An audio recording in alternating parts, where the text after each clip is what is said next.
Hello, everyone, and welcome to this week's episode of PST. I am your host, Peyman Askari. We are on episode 46, and we are airing on Tuesday, what are we, April? April 14th, 2026. I'm losing track. My co-hosts, they might not be able to join. They ran into some issues, but thankfully we have none other than the amazing Canadapoli Mark from Canadapoli. How's it going, Mark? Good, man. Thanks for giving me a call. It's going to work out. It's going to be perfectly surgical. We're just going to and have a nice talk. And then I had some stuff to do just as you were calling me. I was walking in the door, and you're like, "Do you have some time?" I was like, "Yes." And then as soon as we're done, I have to go back out the door. But it'll all work out. It's going to be wonderful. It's going to be great. Yeah, my So co-hosts they canceled. They ran into some issues. They're like, "Should we cancel the episode?" I'm like, "Never, never cancel, no matter what they do." and they're winning. Yeah, yeah. Not Yeah, man. not So that we're gonna win, but I don't know. I'm feeling Irish today. I got my greens on. So cool. it's what do you think? It's majority day. It's majority day. Mark Carney has finangled his stolen election from 2025. We've now got a majority. There's nothing we can do to stop them. And on majority day, they're coming after the guns again. And on majority day, Ireland's government did not fall. And I feel like I think this is one of my, I put this on my show earlier today. I think that our government, because they just passed with their majority, or they're going to pass, I'm not sure if they've passed it, they're going to pass this 10 cent gas rebate or removal of 10 cents of the gas tax or something like that. And not enough, absolutely not enough, but it's a bribe to make us complacent and not act like Ireland. That's what they're giving us this money and jobs for youth in Canada, which is not saying Canadian youth. That's very different. They're doing this and jobs for kids. And that's supposed to be the bribe that is going to make us watch Ireland and not do a damn thing here. And I think, not enough. It's not enough, guys. Because, I mean, we've done it before, right? So You're talking about the trucker convoy? I am. Yeah. Yeah, we did. We've already shown that we'll flout the rules and we'll march on our capital and things like that. And the unfortunate thing is our geography fights us. Our geography is not near, like in Ireland, everybody's what, 5 hours from Dublin? Is that 5 hours? Is that about right? 5 hour drive, 6 hour drive. You could do that in a day. Like, that's not hard. If I was in Ireland, if I was in Northern Ireland, I'd go help the Northern Irish. If I was in, the southern part, I'd go down to Dublin. And in Canada, if you're in BC, it takes days to get across the country. You know what I mean? It's not just a little thing. It's a big thing and very expensive. And so it's not like you can fly in Canada very much because it's expensive. And so our geography makes even a big protest in Canada look small. And so people are trained to ignore it, and they do ignore it. And so, yeah, it's interesting watching what's going on in Ireland. The truckers in Canada were very, very successful, but I feel like the government machine was able to chew them up and spit them out in a way that I didn't expect. And now the Irish know what's coming. So I think they're doubly engaged in standing their ground. Fingers crossed. Yeah, I remember in my high school history class, my teacher was telling me about how, I don't know, like the 1500s, when the peasants would revolt because the lords had overstepped, like they're charging too much taxes. The king would come in and he would find that the lord had overstepped, and he would find the lord, but then he would execute like 50 of the peasants. And it's what they're doing to the truckers. It's Yep. yeah, okay, we'll let the peasants revolt, we'll let them protest, and then afterwards, when the dust is settled, we're going to go and we're going to punish these people so they never protest again. Yeah. And we saw that in Canada. And that's why I think that the truckers didn't go far enough, in that they, not that they backed down. I think that there was a very, very coordinated dance, a psyop, they wanted a result. They were like, if we do this, we're fairly certain the response is going to be this. And then if we do this, we're fairly certain the response is going to be this. So they did all those things. And I'm talking about arresting people for honking their horns, pulling old men out of cars and assaulting them to make a point. The gas can ban, all of these things chilled the protest. Whereas I don't think the Irish government just went through an illegitimate election, and a lot of the public see it as illegitimate. It had the highest number of spoiled ballots in history, and because people wanted to vote for Conor McGregor, they wanted to put him in the position of power. I think it was the presidency, but regardless, they wanted somebody specific, and they said, because you're not allowing us to exercise our democratic right in an appropriate way, we are going to spoil our ballots. So there was a really high number, and I think it was less than 20%, but I could be wrong about that. I think it was like 15%, but that's still pretty high. And so now people are looking at that and saying, like, this government's not legitimate, and you are creating a problem for us to live. The cost of living is too high. The cost of fuel is too high. We can't even feed ourselves on this. You're betraying us in a very visceral way, in a very, very provable, look at what you're doing way, and we're all done with this. And I don't think there's the Zexi Lee cracks that we saw, not yet anyway, right? And this is still early days. This is day 8, right? On day 8 of the Canadian convoy, it looked like the Canadians were winning, not those globalists in Ottawa, right? So the government's going to try and turn this. Make no mistake, this isn't over, right? Like, it's not going to be this easy. So we'll see. Fingers crossed. I hope. Mark, I hope successful. I actually haven't really been following the Irish protests. I looked at it. I'm like, yeah, they're just going to crush it. I guess I'm black-pilled. Can you explain for us what happened? You mentioned the spoiled ballots, Conor McGregor. I haven't been following any of this. Yeah, well, no. So that's when the elections were happening. Conor McGregor wanted to get in, and there's a pathway for people to get in to be a candidate, but it has to be allowed by certain people. And the people in the government said, no way, because they knew he would win. Because they knew he would win, right? That's my opinion. Maybe he wouldn't win, but rigged elections, who knows these days? But I think in a straight election, they were afraid that he would win, like Donald Trump. So they wanted to get rid of him. And so they got rid of him. They said, no, you can't do this. And he said, okay, I'll bide my time. Like, I'll wait. And here he's now taking like Conor McGregor specifically is taking the opportunity to act like a leader. He's putting out speeches. He's got the what's it called? The Constitution of Ireland behind him. He's going all in on Ireland, I think. And they're terrified of that. And so in the backdrop of this of this installation of a president, and with the citizens realizing what's happening and kind of talking about it, then this starts. And I don't think the Irish are going to just walk away. It seems like the protests keep getting bigger and bigger.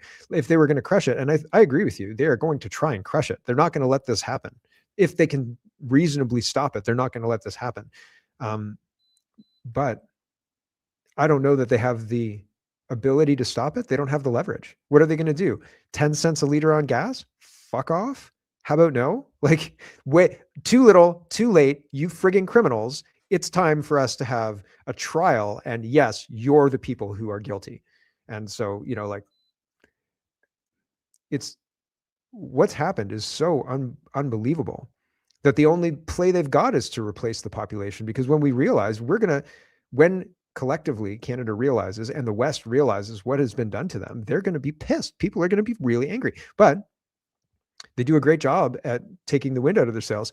But I've also said, if you make people poor, if you make people not have anything to live for, then what's going to stop them from rising up? What are you going to do? Throw me in jail? Okay, well, at least I'll get fed, right? Like, it doesn't make much sense to me. So they have to keep the standard of living at a certain level. Otherwise, people will lose their minds again, which is why they have to replace us. Because if they didn't replace us, they wouldn't have anybody who's used to living with a lower standard of living here. You understand? So like a house that would previously house one Canadian family now houses, 2 Canadian families and maybe 5 Indian students in the basement, all sharing the same room and the same bathroom, right? Like, you see, the standard of living is dropping by importing people who are used to that low standard of living. Like, I wanna believe you. And I want to believe that the Canadians eventually they'll wake up when they have their Spartacus moment. It feels like they're normalizing, I don't know, settling for less. This sort of shrinkflation that usually applies to food. Now it's applying to housing, as you mentioned, like 2 Canadian families and 15 immigrant families in one house. Yep. And they're coming up with like absurd Orwellian. It's like Orwell meets an advanced marketing firm. You know, it's not called a shitty ass single room in the basement. It's called a mortgage helper. Have you heard that term? Oh yeah, yeah. They've got to sanitize it and yeah, make up all sorts of new words. Well, all of the printing of money has devalued the money, and now all of the tricks and things that they're doing, we're not. All of the devaluing, our spending power is being eroded, and they're not keeping up. And all of the tricks and stuff, they're just trying to keep up, but they can't, because fundamentally they want net zero, which is no oil, no gas, no cars, no oil and gas cars, right? No, unless you're in the government or in a Humvee or something like that, right? But they want this degrowth. They want this to happen, and they want us to want it too. And that's why it's wrapped in the climate change shroud, right? Oh, if we don't do this, you're all going to die. It's like, well, we're all going to starve anyway. Like, where are the bugs? What happened to the bugs? So the holodomer, I fear, is a plan and not history. I hope I'm wrong about that, because I like my chocolate cereal. I like to eat. Can you explain that one for the audience? I know what it is, but in case they don't Yeah, know. so the Bolsheviks in the USSR took over the USSR, and if you look into like who were these people, Lenin, Stalin, these people, you'll find lots of crazy stuff. But they starved their own population. They starved the Russians. They blamed the farmers, the kulaks. They said, these guys are the guy. These are the bad guys. They've got 2 cows, and those cows belong to you. Just go take those cows. Those cows belong to you, just like we're seeing in South Africa now. And so they killed 60 million people, 60 million farmers. They sent them to Siberia, and they said, have fun farming in Siberia. And they all died. And so they all died of starvation. And like, maybe not all of them, but quite a big number of them. And nobody hears about that one. And I've got my theories about what happened after that. But those same people who are in charge of the holodomer are now in charge of the WHO, the WEF, I think probably, and the United Nations and NATO. All of those people are in supranational organizations like the WHO. So it's not, they realized that they couldn't take over the world from a seat of power like Germany. They couldn't do that, the Bolsheviks. They couldn't take over from Germany and rule the world. They couldn't do that. So they realized, we have to have supranational organizations that tell countries what to do. And then we can take the strongest country's military, and then we're in charge of it because we're NATO. We're the United Nations. We're in charge of it. That's their asset, but we're supranational. We're over top of them, and we tell them what to do.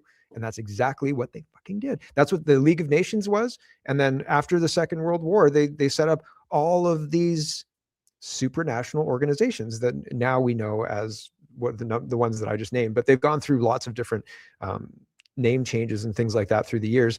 And other organizations inside of countries like the Trilateral Commission, there's a lot of American stuff because America is a big target because it's got lots of money. But Canada has its own version of those things. You know what I mean? Like US aid, we've got Global Affairs Canada, same kind of thing. We're just crapping money all over the world and not spending any in Canada.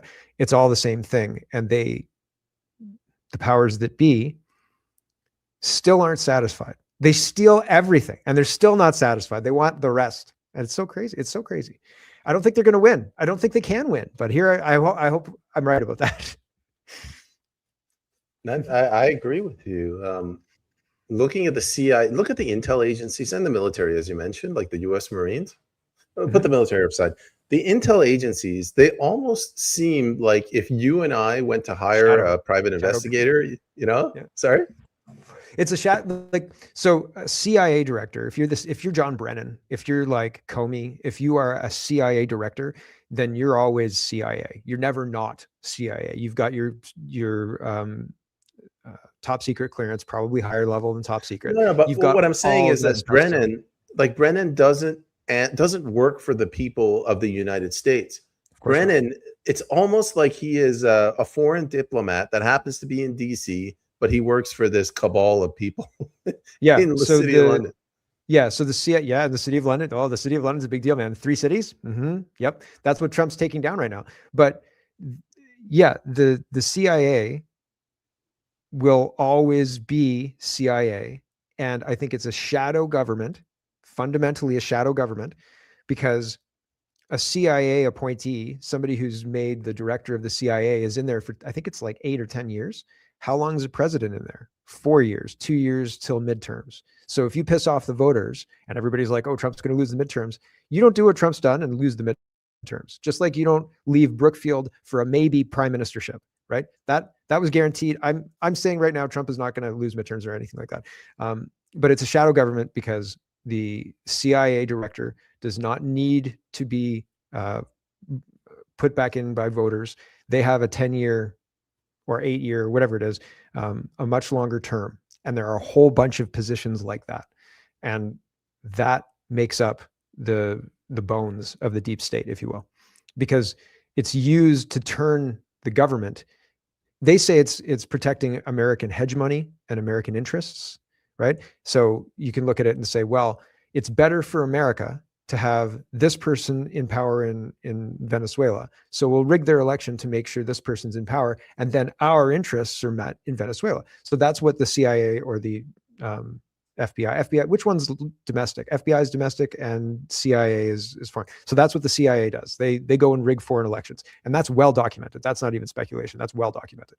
And they do that for American interests, but it's not really American interest. It's really the interests of the city of London, the city of New York, and the Vatican. And okay, Mark, let me ask you a serious question. Right now, I have no idea what the fuck's going on in the U.S. administration, but there's this belief I that do. okay, we can get to that, but there's this belief, and you can do that in your answer. Sure. It's America's fighting China. This is about who's going to be the hegemon, who's going to have global trade routes, and it's better to have America as the hegemon than China. So whatever America does in Venezuela and Iran, we should get behind it. Is that true? What's your view on that? It's true, but it's bigger than China. I think it's bigger than China's the target. Iran's the proxy, and Iran is actually the proxy, not just for China, but for the globalist deep state. And the globalist deep state, if you look at, it's not the Kobylewski report, it's Susan Kolkinder, and I can't remember the name of the podcast. Damn it, I can't remember the name of it. It's really, really good. Yeah, that one. Yes, that's the one. That's the one. Have you watched her? Because she explains it way better than I do. But fundamentally, the one I saw today basically outlines that Lloyd's of London was the financial arm, which was providing the insurance for the ships to go through the Strait of Hormuz. And so and it was basically like a mafia shakedown. So Iran was the thug, right? And the Strait of Hormuz is your convenience store. And Iran goes and breaks the windows of the Strait of Hormuz, and Lloyd's of London ups the rates. And they say, oh, that Iran, good for business. We make more money, right? And we'll make sure that Iran puts its saber rattling away. Every year they go through this. The thugs show up, they break the windows. Oh no, Iran's testing nukes again, all this stuff. And people get scared. The rates go up. Lloyd's of London makes money, and the region is unstable. Okay. And so what Trump is doing is, the first thing Lloyd's of London did when the Iran war started was cut off the insurance. And Trump said, we'll take all that business. The United States will take all that business, and we'll back it. So we'll provide the insurance, right? So that broke the financial ties that bind from Lloyd's of London profiting off every ship that goes through the Strait of Hormuz that pays for insurance, right? And so that was the first step. And then basically Trump's standing in there with the US military and saying, you're not going to break any more windows. We understand what you're doing, and we're going to stop you from doing it. You're not allowed to make money from oil. You're not allowed to make money selling oil to the people you like and not selling oil to the people you don't. You're not allowed to take over the strait and not allow passage. And from what I understand, the American blockade of ships in the Strait of Hormuz is only applying to tankers and Iranian tankers that are leaving, or tankers that are coming to fill up with Iranian oil that want to leave from China and things like that. Everybody else, all the other commercial traffic, if you're UAE, if you're Saudi Arabia, your ships are allowed to go through the Strait of Hormuz, but Iranian ships aren't, and you're not allowed to fill up with Iranian oil and gas. And so what he's doing there is bringing stability to the region by taking out the bully, taking out the thug who's paid off by the mafia to come and break the windows, taking that person out. Now that puts pressure on China to get oil from somewhere, because they were getting it from Iran, and they were getting it from Iran cheap. Sorry, I've got my Canadapoli check going crazy here. So in order to deal with that, Trump's saying to China, you can buy oil at the same price everybody else is buying oil, and you can buy it from the United States. And when this Iranian thing is dealt with, maybe you can buy it from them if they're selling at world prices, like I'm going to tell them to, right? And so in that way, he levels the playing field with China, cuts off the choke point power that Lloyd's of London and the City of London, which is not the UK and not the UK government, separate, totally, completely, has over that choke point. Other commerce things that Trump has expressed interest in fixing and fixed. Panama Canal no longer has China as a leader there, because they were. America just kind of abandoned it. Greenland and the Canadian passage that Trump is looking at locking up for military reasons. And I understand much better now what's going on than I did like 2 weeks ago. But 2 weeks ago, it's not up to Trump to read everybody in on what's going on, because if your enemy doesn't understand what you're doing, they're not going to stop you. You know what I mean? Like, he's not going to sit there and say, here's what I'm doing. But other people are saying, this is what it looks like he's doing. And so I hope that Trump is not caught up in a quagmire like Iraq for the rest of his presidency. I don't think that's going to happen. I think we're going to see oil drop like a stone before the end of summer.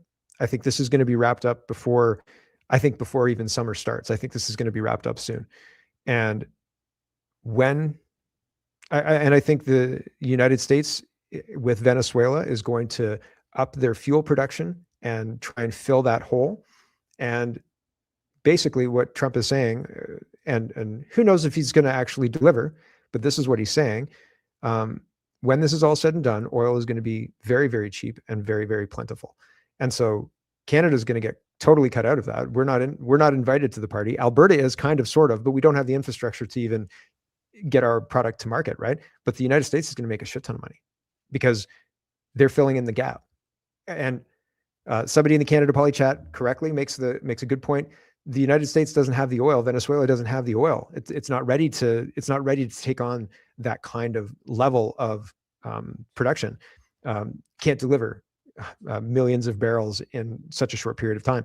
And sure, but they're going to have monetary incentive to get that shit running up as fast as possible. And so the people who are going to go into Venezuela, supported by the United States, it may have been a 5-year horizon. What was it?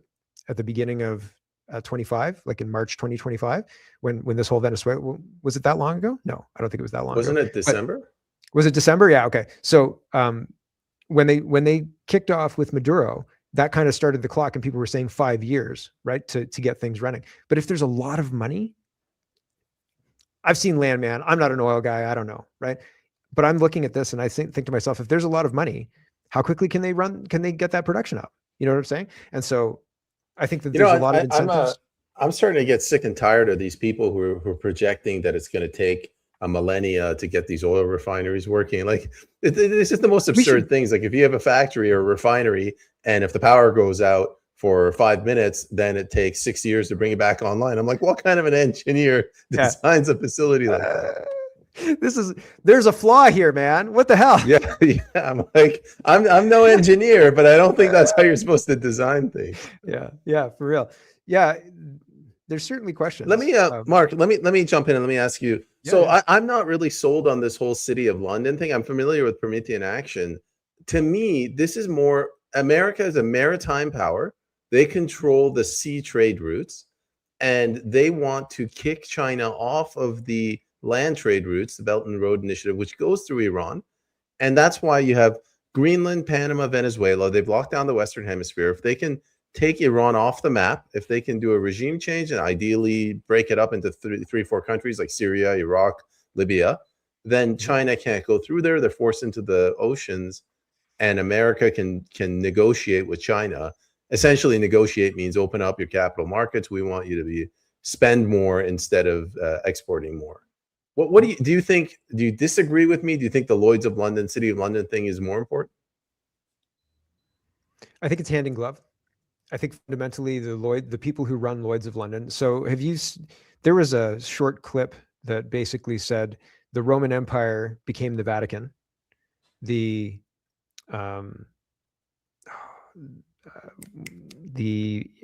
East Indian Trade Company became the financial arm. Yeah, City of London. And the third one, what was the third one? I can't remember what the third one is. The Hudson's Bay Company? Yeah. Isn't that Chinese now? Yeah. But those two are what happened. Like the Roman Empire didn't collapse. All that power got funneled into the church, and the church needed a financial arm that was created with City of London. Oh, and the United States, New York is the war machine. That's what it is. And so the Vatican has power, and uses London, City of London, for money laundering and all the rest of that stuff. But I think that the people who run those 3 cities, the 12 families, the Rothschilds, whatever you want to call them, the deep state, whatever it is. So like, I think they're above, they're not in the fray of running City of London. They're above that kind of stuff. They set the direction, and they have like lieutenants. It's like run like a mafia, right? You see? And so they stand above that. And so they don't want citizens like the Irish or like Canadians like us who are going to stand up and say, we're not going to deal with this. You're not going to do this to us. We know better. We're not going to allow you to do this to us. They don't want citizens like that. And they don't want governments like ours where we're supposed to have a say, because that's tricky. You know, you want to have your puppets, and you want to have your puppets pretty secure. And so I think that they want communism, and they are the ones who installed communism in China in 49. And it's been a slow rollout plan to get it into the West. Canada was part and part. What's his name? Pierre Elliott Trudeau wasn't he a card carrying communist, something like that? He was pretty open about his. He's worse than a communist. He's a Fabian socialist. Yeah, right. Exactly. Yeah. He's very open about it. He was down in Cuba, and they were like Fidel and him were, well, let's not get into what they were doing, but it was a whole, like, very, very communist, and everybody knew it. Canada has been given this socialist, we're told we're better than the United States because people don't go bankrupt if they get a broken leg or something like that. But you die on a wait list here. You know, I'd rather, if I had money, be able to pay for care than give all my money in taxes to a government that puts me on a friggin' wait list, because that's going to kill me. Right. You know, I always tell this story. My father, he had to get a medical procedure, and he comes to me and he says, Peyman, over the years, 35 years, I paid hundreds of thousands, if not millions, in taxes, and I can't get a doctor. I can't get surgery. Yeah. And I'm trying to tell him, I'm like, yeah, but you gave your money. You made a bargain with the state. You said, hey, state, here's a big chunk of my money. I trust you. I'm sure when the time comes, you'll give me a doctor. This is Canada, as Mark has said. You know, if you break your leg, we'll give you a doctor. And then the government stabbed them in the back, and people are still pretending like, this is America, but we have doctors here. We're having like an identity crisis. Yeah, well, yeah. Yeah, and people don't understand the cost of so like if you have insurance in the United States, the costs are low compared to what we pay. We pay like $10,000, $9,800 per person in Canada yearly in taxes for the healthcare that we get. And the healthcare that we get is not worth that. Holy smoke. And you can get a better deal. Like you can get a better plan in the United States for insurance for your whole family for like $3,600. And like there's copays and all sorts of stuff. But that's what a lot of people do because, you know, you're mostly healthy a lot of the time, right? Unless you are stupid or you take shots that are experimental, things like that. But like, I've been pretty healthy. I don't do anything weird. I eat chocolate cereal, you know, like a pretty healthy guy. I don't ever get sick. I don't know.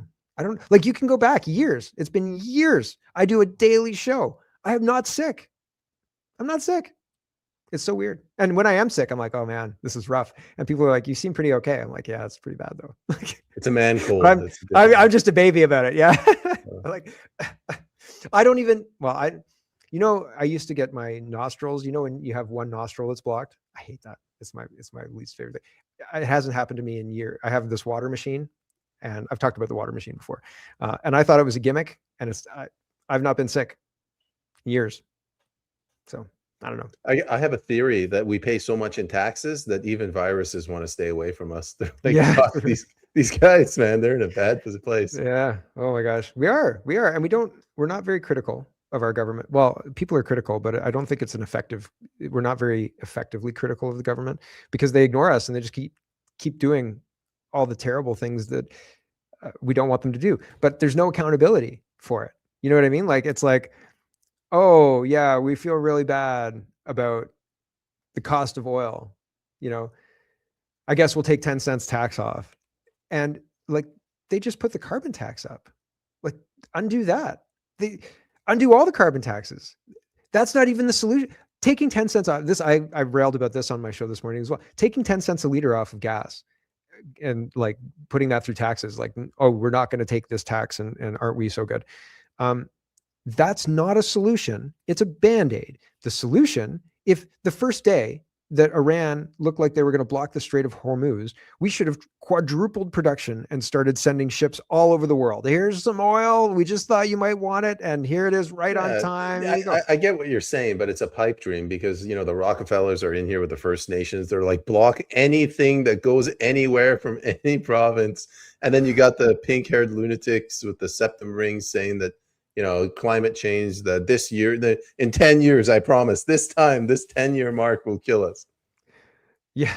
Well, it's so arbitrary. Yes. But all you need is patriots to be in control. All you need is people who don't hate the country to be in control and have accountability in government. And then you'd see things change. Like, if we had people going to jail for the bullshit they pulled during COVID, then I'm pretty sure we wouldn't see that bullshit anymore, but we don't. So, and a lot of the medical officers of health and a lot of the other people are still, are still in their positions. So we're just not very good at holding people accountable. I don't think that building pipelines for the only energy source that we have perfected and run our society on is controversial. I think most people would say, yeah, like, we should definitely do that. We should definitely make energy as cheap and abundant as possible to make everything else cheaper, period. But instead, we've got a government who makes the inputs more expensive and wants to be lauded for it, wants to be thanked for it. And it's like, yeah. I have a theory. It's not my theory, but government is creating jobs, so everybody knows that, right? Like bureaucratic positions, and you hire 10 new managers in the hospital, those people will vote for you. If you have this like homelessness complex, whoever's a part of that will vote for you. Mm-hmm. Lawyers, accountants, they're all creations of the government. Like, if it wasn't so hard to pay your taxes, you wouldn't hire an accountant. These people, no matter how much they increase the price of gas, they're never going to say, all right, we have to abolish this government. No, the people who work in the government are not going to say that we need to abolish the government. They're worried that somebody with financial sense is going to come in and ask them what it is they do here, because it looks like you're just surfing the internet all day. Like, what do you? It's like that scene from Office Space. Yeah. So, I mean, like, if I was auditing the government workers, all I would do is have the last week's worth of internet history pulled from their desktop machine, like from their work computer. And then we'd go through each one, and I'd be like, when you're ready to explain to me exactly what all this is. Yeah. Like, what is this? Okay. What's this one? Let's bring it up. Like, yeah, it's like, why are you guys all DMing the Subway guy? What's going on here? Well, but I mean, I don't even mean really like child porn and things like that. I think bureaucrats don't have anything to do. I think a lot of people go to work and there's make work projects like, oh, give me the KPIs. You got to do the KPI report. You know what I mean? But it's bullshit. Everybody knows it's bullshit. Nobody really cares about it. There's maybe some person here or there that does care about it, but not really, because they don't actually care. It's tax dollars and they don't give a shit. So like, I think, and I've seen like on Reddit, people talk about like, man, I'm bored to tears. There's nothing to do. I just sit around all day. Like you can actually get bored of the internet. And like, I'm talking back when Reddit was good. Like you could get bored of the internet, man. I've done it. It's something that I've done. So yeah. And that was even before cell phone. Like that was before phones. This was like 2000. This was right when the iPhone 3GS was coming out. And I changed jobs and I was like, bored to tears. I was like, this is unbelievable. Government jobs. Yeah, they're terrible. Freaking useless. What are we at? We're at 35 minutes. You got a hard stop at the 1 hour mark. Anybody listening in, once Mark goes, I'll answer the questions afterwards. Mark, we can answer questions if you want. Well, there's no questions right now. I think okay. Because usually we have like hundreds of questions. But thanks a lot, Mark. Yeah, your censorship is rubbing off. Darn it. How many viewers? 10 viewers. Sometimes in the morning. Yeah. We got 185. Like by now, we usually have like 300 to 500. I have 46 on my stream. So for some reason, we're not getting any comments. I don't think this is normal. Well, we have a comment from one person. Yeah, that's good. What's going on, Zorkuk? Well, oh yeah, you can see it. Yeah, but I just went over to it. Yeah, never surrender. That's right. They're really just random comments. Make accountability great again. Yeah. What's your thoughts on Orban? Like I think Hungary is toast. Like they're just never going to let it recover. Yeah, well, yeah, they're gonna try. My friend said, the new guy said that he's not going to be letting any migrants in. He's like, no, we're not letting migrants in. I'm not going to do that. Oh, he said that? That's what my friend said. I didn't see it. My friend said that there was an announcement or some tweet or something like that. So I don't know. I'll wait and see. Even if they say they're not going to do that, right? Like we'll wait and see if they're like, okay, yeah, we're not going to do that, but we're going to take all the barbed wire down from the border wall. Like, okay, right? So Japan. I like what Japan did. That's pretty crazy stuff. Have you seen anything about Japan? They're kicking Muslims out, or banning prayer? Well, banning street prayer and kicking Muslims out, and just fundamentally saying like our culture is important to us, and people who come here with the express purpose of changing our culture are not welcome, and we're going to deal with this in like toot to sweet. I was expecting more Irish situation from Japan. Like I didn't expect them to elect somebody who was going to say something like, hey, we're not going to allow Muslims in, and we're going to, we're going to stop all of this stuff.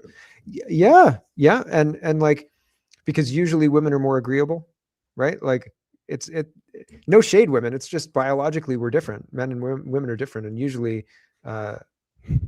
yeah. So I was surprised that it was a woman, and apparently she's quite formidable. So good for her and good for Japan. So I hope it sticks. I hope it's not like a year in and she's like, actually we really like Muslims. I don't think so. But like, yeah, she goes into one meeting with like the Secretary of the Treasury of the US, and she comes out. It's like, Muslims welcome here. Or they just kill her, right? Like, so, and they've done that before too. So it's just interesting. You were saying earlier, you hope that Canadians find their like footing and start to fight back, right? So I think, yeah, you did. Yeah, you were saying, I hope that, I hope the Canadians are able to kind of like find their way and like fight back. Or I'm paraphrasing, but that's kind of what I got from what you were saying. But you were saying that you didn't. I think I said, I hope they wake up. Yeah, I'm paraphrasing. So like, but you were saying that you didn't think that was going to be the case, right? I was quoting a great podcaster by the name of Mark of Canadapoli. I hope they wake up, man. Because I feel like you need to wake up to understand the scope of the risk. But what I was going to say is that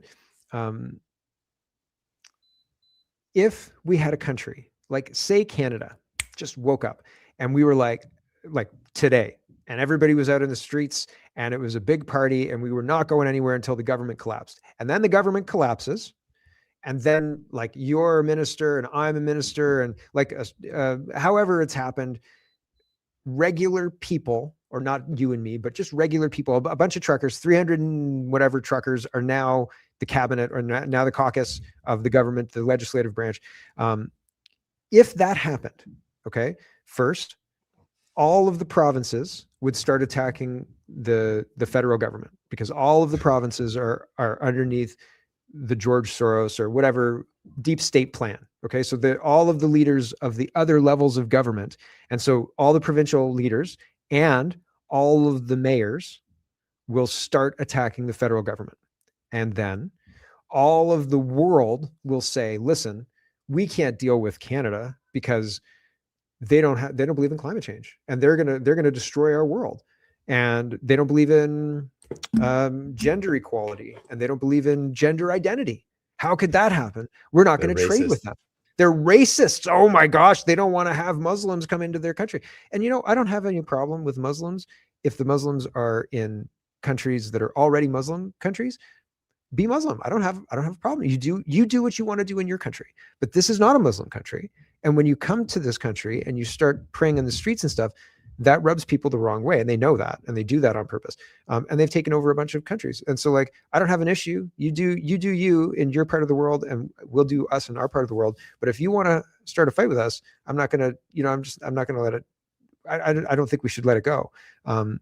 So I think fundamentally, and like we've seen this with, as you were saying, Hungary, other places start attacking you. The EU was charging Hungary €1 million a day for not taking migrants and things like this. So like, if you gain sovereignty in the country, any country, the attacks will be unending until, and like they'll destroy your economy if they can destroy your economy. They were trying to do it to Trump, but he's flipped it on him. But if it was me, I'd be screwed, because I'm not that, I'm okay at chess, but I'm not nearly that level of chess. And I think Trump's having fun. I think Trump's like, ooh, that's an interesting move. Like, what are we going to do now? So like, I think he's having fun, but I would just be, my hair would already be gray. And Trump is like, whatever. He doesn't seem bothered by any of it. It's so weird. I'm like, man, I don't know what's going on. I would have had a heart attack by now. Oh my gosh. I want to go back to your example of the provincial governments attacking the federal government. Mm-hmm. And I also mentioned earlier that Pierre Trudeau was a Fabian socialist. I had a guest on, and he framed this whole central banking system really in a way that the ordinary person could understand. He goes, before 1968, before Trudeau came in, you had something called the Homestead Act. Everybody lived on their own parcel of land. You could get free land in Canada, and everybody was a do-it-yourselfer. Should still be able. Yeah, absolutely. I mentioned this during the election. Everybody thought I was a lunatic, but when you like, if you build your own house, you build your own fence, you mow your own lawn, you do all of that stuff, the government can't tax you. So what they did is they took people off the land and they put them in the cities, not because they wanted to give people cancer with 5G technology, but because they wanted them to be employed so that you pay payroll, so that you can tax their labor, so that then you can go out. And he called it the government getting a bigger mortgage. And that's how he characterized the national debt. Yep. The bigger the mortgage, the more money they can spend. They're sapping the life force out of people. And when you say the municipal government, the provincial government, it's not the municipal government. It's not the municipalities. It's the fucking urban centers. It's the fucking bureaucrats and the lawyers and the bankers that pay a salary, and they're addicted to this. Yeah. Well, I'm excuse me. I look around and I think to myself, if I had an acre of land and a greenhouse, I'm pretty sure I could feed myself year round. We'd have canning parties, like the family would can things, but I don't think that that's bad. You know what I mean? And I'm not saying that I want to go back in time and necessarily do that, but imagine that I set up an acre that can feed a family of 4 or 5 or 6. And then when I die, that acre can stay in my family and continue to feed my family for as long as that acre is viable. And I think like if you do it with a greenhouse and you're smart about it, I've seen lots of, I'm a city guy. I grew up in the city. I know nothing about farming. That's not true. I grew up on a farm in my very early years, but I don't really remember much of it. I remember dogs a little bit, but I don't really remember much. So I was never really like, I've been the city guy all of my life I can remember. And I don't hunt. I don't really fish. Like, I'm not like, but I still feel like there's a pathway to self-reliance, self-sustainability. And we are, and like, that makes perfect sense why we're discouraged not to do that. Because I think that you really could sustain yourself. And I think that canning parties and things like that, if it would be like it would be like what we celebrate like Christmas now. You know what I mean? It's like, oh, everybody's coming over. We've got to get this canning done, because if we don't get this canning done, we're not going to eat. And that's terrible. And then after the canning, we'll have a feast, and all the kids will play, and, you know, everybody will get to see each other. And family is not nearly as important as it used to be. And it should be important. It's so weird that it's not important. Nobody wants to spend time with family. It's weird. Yeah. I was talking to one of my friends. He's about 15, 20 years older than me. And he's describing his childhood with his uncles. He'd go over to his uncle's place. They would, you know, they would raise hogs. And he said, you know, they would shoot them just behind the ear. They would bleed him out. They would hang him upside down, and they would dip him in boiling water, this massive vat with heated with wood. And then they would scrape the hair off. And he said the reason they did that was, anyway, he's going through the whole process. And then he came back and he said, for them, this was about survival. It wasn't like, you know, something fun to do, like you and me going to the movies or something. It's about survival. And when it's about survival, the government, they recognize and they respect your property rights. Right now, they don't need to respect your property rights. Like, what do you mean you have privacy in your home? There's a grocery store right there. Shut up. Yep. Right. And well, don't get me started on the food and all the crazy stuff that's in the food, right? They want you eating all that crazy stuff in the food. They don't want you eating a peanut butter and jam sandwich. They want you eating like Nutella on white bread. You know what I mean? Like, I don't know. And Nutella's not even that bad. Like, I'm no shade, no Nutella. But there's like some crazy stuff in all the food. Like, how much sugar do you need? You know what I mean? Like, it's in everything. It's in everything, man. I can't eat the bread in Canada. Like, I eat the bread and I got depression. I eat the rice. I have depression. Like, this is not upset stomach. It's depression. Yeah, that's not so good, man. I hear marijuana is good for depression. I'm not. I refuse to medicate in any way other than alcohol. Oh no. Alcohol is, man, I moved from alcohol to, I drank too much, I think. And that's a self-assessment. Nobody sat me down and said like, hey, you're drinking too much. But I was like, oh man, I was drinking too much. And so I moved from drinking to marijuana, and I haven't looked back. I don't drink. I don't drink hardly at all now. I have a drink on Friday with my brother, and that's usually a beer. And I have a drink on Saturday with my dad, and that's usually a rye, maybe two, if I'm feeling saucy. Maybe two. But I don't. But the rest of the week I don't drink. When I stop drinking, you have to wean yourself off alcohol. Alcohol is actually quite a depressant. And if you considered paid, only in Canada. But yeah, you need a weaning schedule. So I created a weaning schedule for myself, and it was basically, Mark, you do not drink on Mondays. Mark, you do not drink on Mondays and Tuesdays. You do not drink Monday, Tuesday, Wednesday. And then by the time I added Friday, I forgot all about it, and I wasn't drinking at all. Yeah, I remember like 2000, I guess 2002. I was like, I'm drinking way too much. So I was like, I quit drinking alcohol. Like 45 minutes later, my buddy called me. He's like, I'm going to a kegger. That was the longest I've ever survived. Yeah. Like, oh man. Yeah. It's interesting, the push for alcohol as like a cure-all. You know what I mean? And less now. I don't really pay much attention to it now. But when I was growing up, and you and I are a similar age, so the early 2000s, I was starting to go to the bars and like all that kind of stuff. And it was like, alcohol was the cure for whatever ails you. Are you sad? Are you angry? Are you happy? Yeah. Are you hungover? Yeah. Hair of the dog, buddy. Yeah, man. Day drinking. Oh, patio day drinking. I used to smoke too. Nothing like late May, like 22, 23 degrees on the patio in the sun. You got a cigarette, you got your beer. Getting completely drunk off Fireball while going skiing on the lip.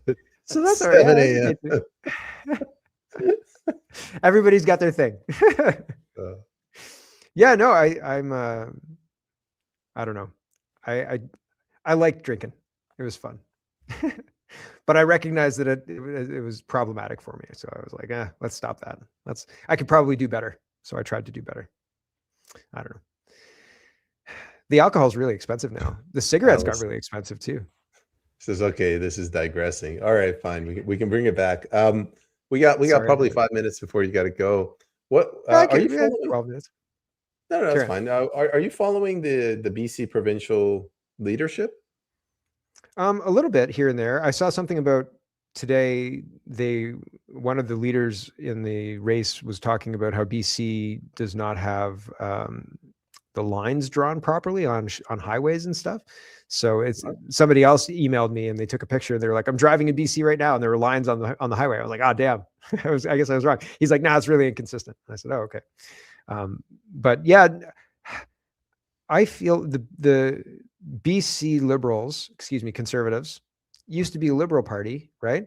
And everything with Dallas Brody and Wyatt Claypool and like the Zionism and all that other stuff with that party and the BC Conservatives, I'm just like, why does everything in Canada have to be a disaster? Like, is there one province that's like, that place is really, even Alberta, well, I don't understand what Danielle Smith's game is, but she likes building mosques and she likes giving Muslims holidays. So I don't know. But she has that sexy grandma appeal. So I always give her a pass. You're not wrong, buddy. I guess going back to Dallas Brody, she almost gave me hope, like she could save the province. But you're right, this whole Zionist thing, and at this point, she could just handle it better. Like if you look at Maxime Bernier, when he was asked about Israel Palestine, he said, "Listen, we're Canada first. Our focus is Canada," and he's running federally. Well, at least federally, you can make an argument that you should get involved in the Middle East. But you're running provincially. Like, why would you bring this up? Why Claypool is like a political landmine. Yeah. Yep. For sure. Well, he's got me blocked, or he had me blocked at one point or other. When I was growing up, being a Zionist wasn't a good thing. Like, it was like a concerning thing, right? Like, and again, I want Canada to do well. And so I don't think that Canada should be funding foreign wars. I don't think Canada should be funding wars against Israel, Gaza. We shouldn't be sending aid. We shouldn't be sending bombs. We shouldn't be sending friggin' anything. We should just be like, listen, we'll broker a peace if you want to broker a peace. We've got a meeting room we could do stuff with, but we're not going to do anything else. Like, you guys, good luck, but we're going to stay over here and you stay over there. Do what you're going to do. That's up to you. Ukraine, same. I don't want to spend any money, but all these people, this is like, for some reason, Canadian politics has denigrated, has degenerated into Middle Eastern politics, Khalistani politics, a little bit of French politics, I guess.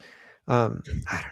The whole thing is crazy because you can't talk about what's actually affecting Canada. If you do that, you're racist or you're bigoted or you're something to make fun of. Yeah, it's frustrating because everybody's an expert and nobody's actually, it's like, you can't, if you give advice to somebody, you have no horse in the race other than you maybe want to see them do well. But like, if you're like, oh, I want to learn how to play guitar, and I'd be like, oh man, I know how to play guitar. I can show you some stuff. The only thing that's going to make you learn the guitar is you do it. You know what I mean? And like, we can't do it for them. And it feels like we're supposed to fix the rest of the world while Canada goes to shit. And that seems wrong, because if Canada goes to, like, why would you not put your life jacket on while you're, potentially drowning to save other people? You're going to die. You like, get your life jacket on, you moron. So yeah, I don't know. It's frustrating because everything we do seems to be short-sighted and you ran for the PPC before me, right? Yeah, 2019. Yeah, I ran in 2025, and like I was saying things which I thought was common sense at the time, and I was getting boos. I was like, how about we don't send money to Ukraine? They're like, oh, how could you say that? We can't do that. That's Russian propaganda. I'm like, what the hell is wrong with you people? Yeah. They didn't. Well, I said, Greta Thunberg's a child. They booed me. They tried to boo me off the stage. I was like, listen, like she's not finished high school. She's not some paragon of virtue. She doesn't know what the hell she's talking about. I said, I feel bad for Greta Thunberg. And then they were booing. And then the moderator of the debate tried to move on. And I had a card that you're allowed to put up and give yourself like 30 more seconds or something like that. I'm like, I was like, you're going to move on? I said, I've got to explain this to these people. You got your lifeline. Like, yeah. Are you kidding me? And so I put this up, I put the card up, and he was like, okay, you got 30 seconds. And I was like, listen, I feel bad for Greta Thunberg because like, look at the mental health issues she's got. Like she is not rational. Like, and anyway, so the people at the end of my little 30 seconds of talking about, like, I worked in children's mental health. You should not fill children's heads with this nonsense.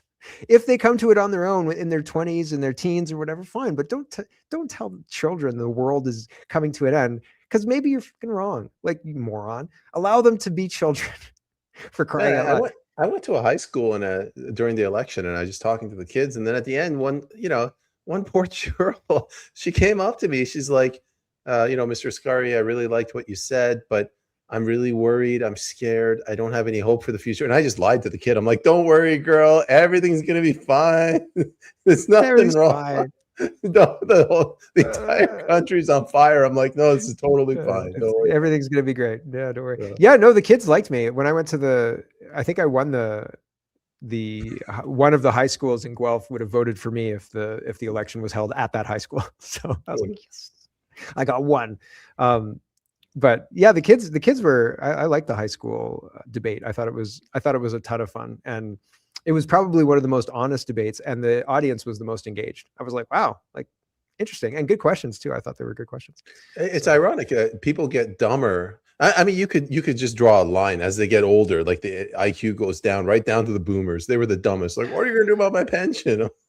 But we don't. The kids were like, I can't afford a home. Explain to me why I can't. Yeah, well, yeah, because they're trying to figure out a way to live in the world, right?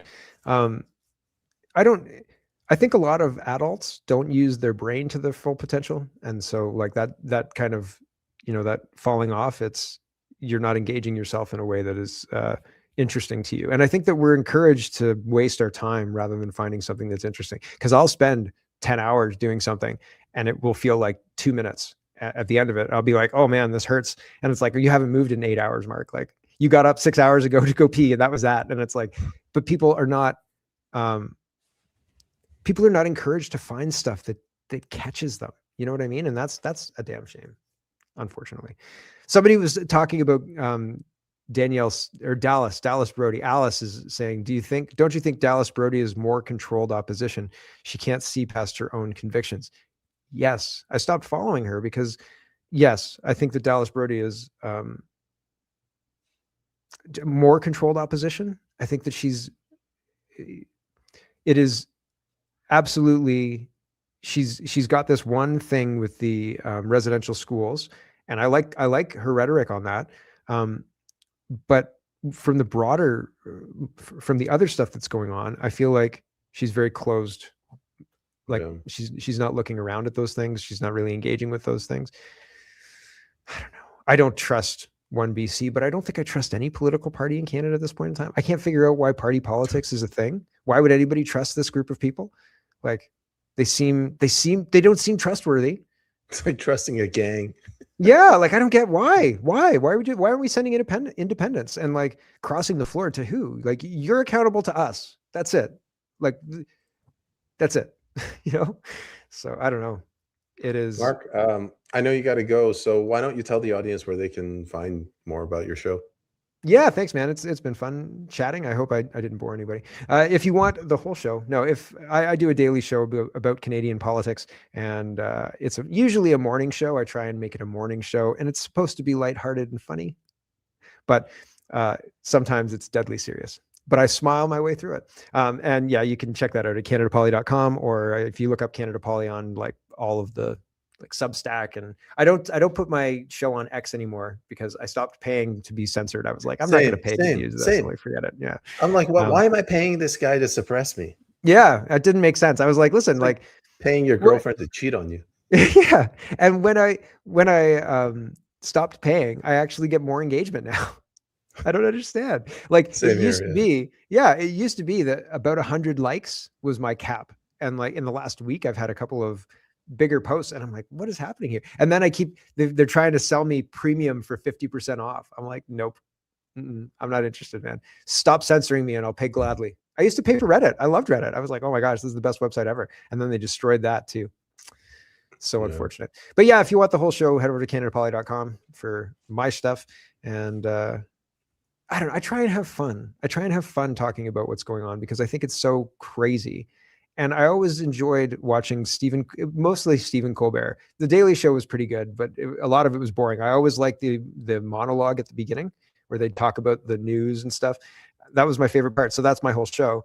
And I always thought it was funny because basically the jokes write themselves. It's like, this is this person, this is their job, this is the bridge that they're in charge of. You know what I mean? Like it's not working, everything's broken, right? Like, oh, and so these are the people that we send to represent ourselves. And then COVID happened and I kind of got more serious. So anyway, thanks for having me on, Peyman. It's been lovely. Yeah, no worries. To the audience, I'll stick around for a couple more minutes. But Mark, thank you so much for jumping on late notice. Yeah, thanks for inviting me, man. We'll catch you next time. All right, buddy. Take care. Bye.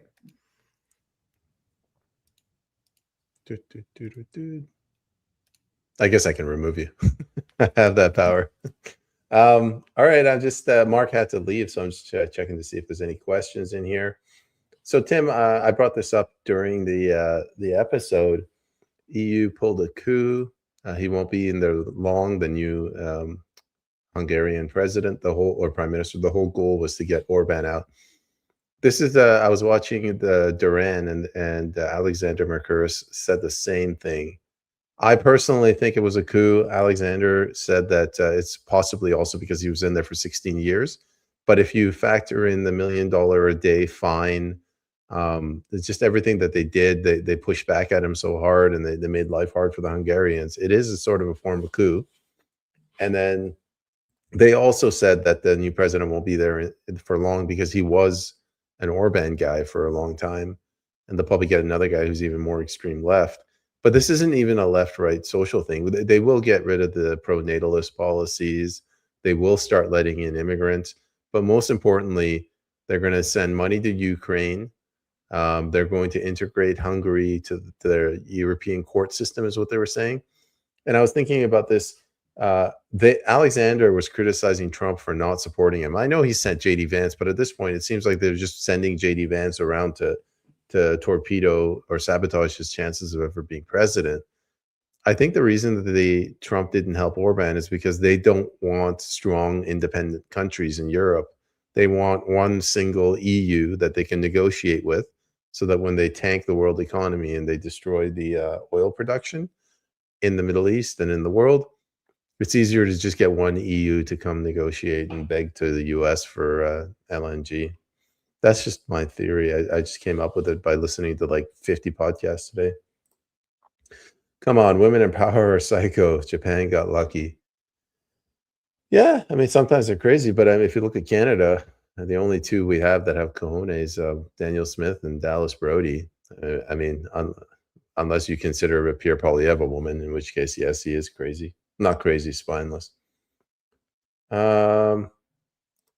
Everybody was hopeful for Trump, and then anyone who is still on board with Trump isn't paying attention.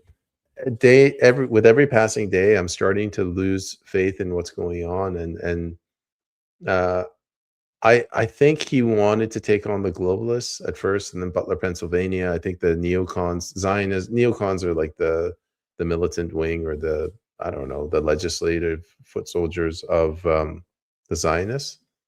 And I think they wanted an American hegemon. That's why. And they wanted America to be the dominant hegemon. And they said, okay, we got to go in the Middle East. You can have your, flights of fancy with fighting the globalists. We don't care as long as you leave Wall Street alone and America comes out on top. But honestly, my theories change from day to day because it's so impossible to tell what's going on. I thought this was funny.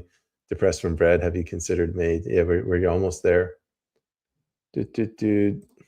Danielle is totally controlled. I guess she means Daniel Smith. Yeah, all these people, like these people in these political parties, and they don't even have to be bad people. It's just if you try to do the right thing, like I did, like Mark did for the PPC, like Maxime Bernier tried to do, you're just not going to gain traction. They're gatekeepers, to use Pierre Poilievre's word. If you want to get into power, if you want to control the levers of power, you're going to have to sell your soul. We can sit here and we can complain and say, "Oh, these people, they're controlled opposition." Well, it's the only way to get in. If you don't allow yourself to be controlled, you just won't get in. I recently found out that this is Zork. Two sitting Conservative MPs ran for the Liberal United Party of BC. We hosted Jordan Keeley, and he said that when he was in BC, the BC Conservative Party, he did a head count of how many of the candidates were actually conservative versus how many were either left, like squishy conservatives, conservatives in name only, or they came over from the BC United Party. And he said it was over 50%. So more than half of them were not conservative. Do you think Dallas is just more controlled opposition? She can't see past her own convictions. Mark kind of addressed this, but I watched an interview she did with SN Arjmand, and her 6-point plan for her 1BC it was amazing. It was the best plan I ever heard. They should just, every time they're on a interview, they should just start with that and end with that in the middle, also talk about that.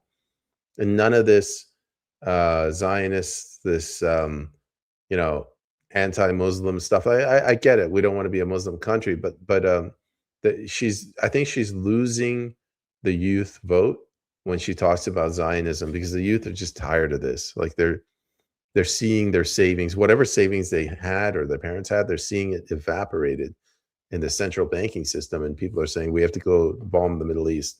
Okay, go bomb it with your own money.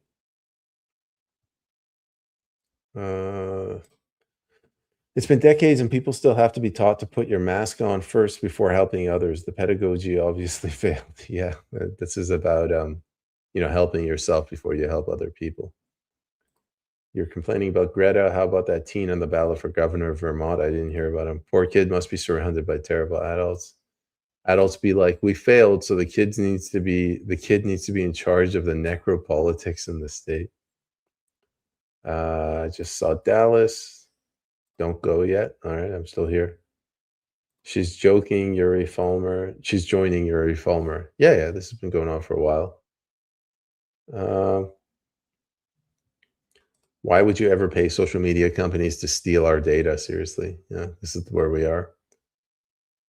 Sorry, Alice, I just saw this. Mark's, I'm sure he appreciates it. Tanya Rollins, I wasn't going to vote at all this time, but I joined the Conservatives again on her direction. Oh, you mean Dallas Brody? Yeah, I gave up. I've given up on both provincial Conservative Party in BC and the federal Conservative Party. I originally gave up on the provincial party after the 2024 election. I saw the writing on the wall. I saw them kicking out the conservative, progressive, not even conservative, but progressive candidates like Malthouse, Jan Webb, a couple of the other ones that they didn't let Sean Taylor, former PPC candidate, run. They strung him along. Same thing with Corinne Maury. She just waited and waited and waited, and they never got back to her on her application. And I told my friends, I'm like, this party is not a good party. And they basically said, Peyman, like, be quiet. We have to get the BC NDP out. I'm so sick and tired of this. We have to get Trudeau out. We can't let Mark Carney govern. We have to get the BC NDP party out, NDP government. It's exhausting. And then I don't support that anymore.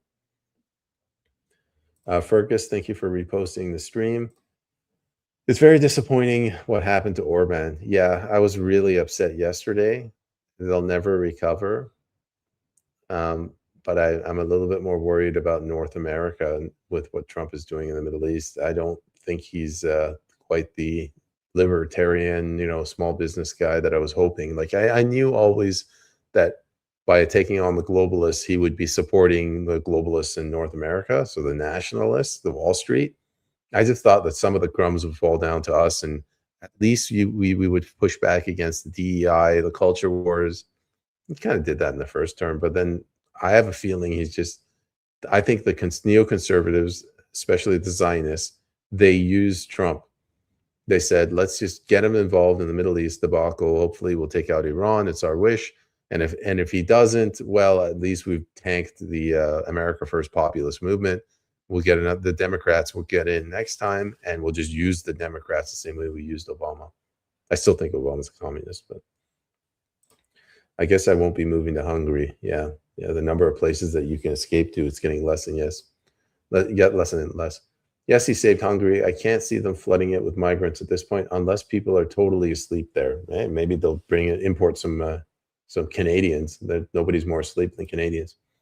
Maybe they've run out of migrants to send over. I'm still on board. It's much bigger than we know, but maybe I'm stupid. No, you're not stupid. Spain is giving permanent residency to 500,000 third worlders who are on temporary visas. I don't know what the hell Spain's doing. It used to be a beautiful country. I used to go there before they joined the EU. They had siesta, they had culture. Siesta is I think from noon to 2, they take time off work because that's when it's the hottest. They go home, they have lunch, they nap, they come back to work. They work a little bit more. They're lazy people. And then they go out for dinner at like 10 p.m. until midnight. And then they go out for drinks. They start work later. It was a better culture. And then they got absorbed into the EU, and more of that went away.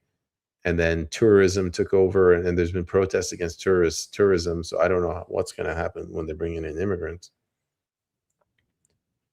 The goal is to destroy all developed nations. Yeah, that might be the goal, because then the developed nations won't push back. And the developed nations, when we say developed nations, we're really talking about the legacy of English common law and this concept of liberty. But she blocks people who criticize Israel. Yeah, again, it's not that she's a Zionist that bothers me. I question whether that's a good campaign strategy. Yeah, Dr. Malthouse was really great. I heard a story from, I can't say who, but they told me that Stephen Malthouse, first of all, for people that don't know, this guy was a doctor, and he was critical of the vaccine mandates. And then when he saw this populist party, this BC Conservative Party that was revived as a populist party, he put his name forward and he ran, and Rustad said, I'll support you. The moment that they announced that he's running, there was a coordinated attack against this guy on every single social media platform. They had all the dirt ready. He said this on this day, this guy's evil.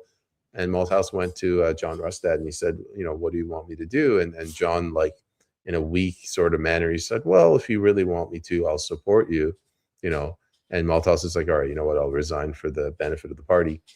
Malthouse resigned. They announced it, and then Stephen Malthouse's wife, I think, convinced him. She said, "Don't resign, don't give in." But by then, it was too late. They already announced it. I heard that from someone, so it's hearsay. Zork, I won't renew my membership unless Peyman replaces Wyatt. No, they would not. I'm basically, I'm political kryptonite. I speak my mind. There's no way, and I have my views on Zionism and Israel. Like I just think whatever's going on over there should be over there. I don't see how any of that benefits us over here.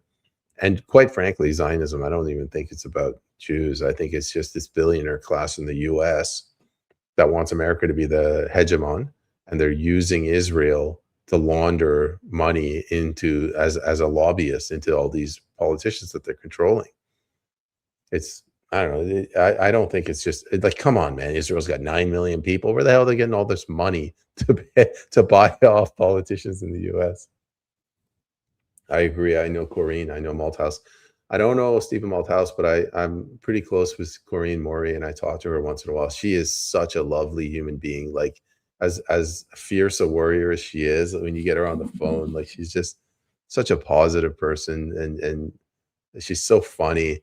She called me when I think she's fled Canada now because they really they tried to destroy her. So like there was this contractor that worked for BC NDP, and he would go around destroying her signs. She's running as an independent, remember? And then Elections BC kept harassing her for whatever receipts or paperwork. And then she tried to hold the BC Nurses Union accountable because of all the corruption, and they went after her. So she's now down in Costa Rica. I wish her well.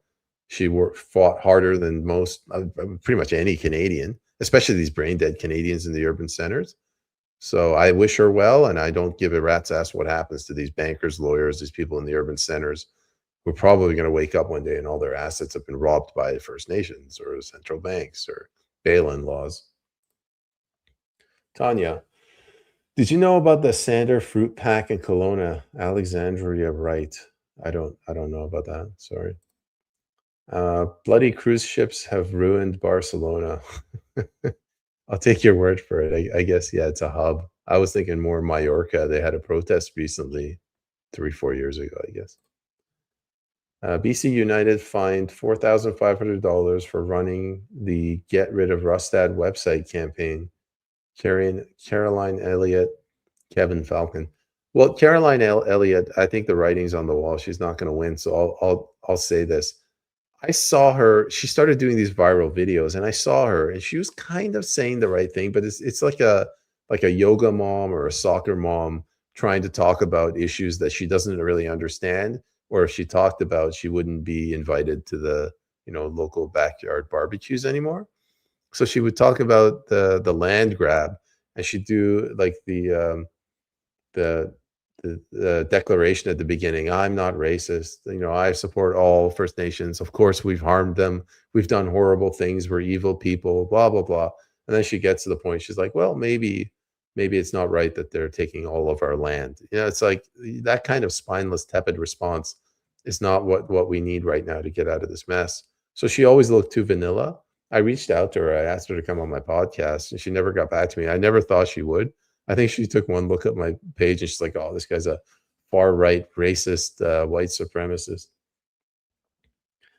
Alice Not Woke says it's because Stephen Malthouse promoted ivermectin. Yeah, it could be. But I mean, it's not necessarily the drug. It's just what that drug represented, right? Contrary opinion to our only way out of this is to get vaccinated. Tanya, I believe you also interviewed Kirk Reese. Yes, I have. I've interviewed a lot of whistleblowers. It's hard because many of them have PTSD. Their stories are very convoluted. Nobody wants to listen to whistleblowers. People want to listen to things. People. I guess whistleblowers is just too much work. It's too much intellectual work for people to tune in and use their brain. They just want to sit down and they want somebody to tell them all the different reasons why they should hate Mark Carney and why they should love Pierre Poilievre, for example. And that's not what we do here on PSD, which is why our viewership is actually pretty low. And we like it that way. We don't want to sell out our integrity. It's a long-term thing, and we have to educate the country. Zork, you just passed the test. You're hired. Block BC. Yuri is woke, but isn't. I don't know anything about him. I didn't even bother watching the debates. It's all performative. It's all just theater. These people it's everybody lying to everybody. So they're lying to us. We know they're lying. They know they're lying. But then we also want them to lie to us. Like nobody. When I did the election in April, not a single person, when they're asking questions, nobody asked, why do we have so much debt? Why are the hospital wait times so long? Why do we have a mental health issue? Why are there so many cases of MAID? Why do we not have a good military? Nobody asks the why, because the answer to the why is very complicated, and nobody wants complicated. All they wanted to know is, what's your solution? So they pick a problem that they perceive, healthcare. What are you going to do to fix the healthcare system?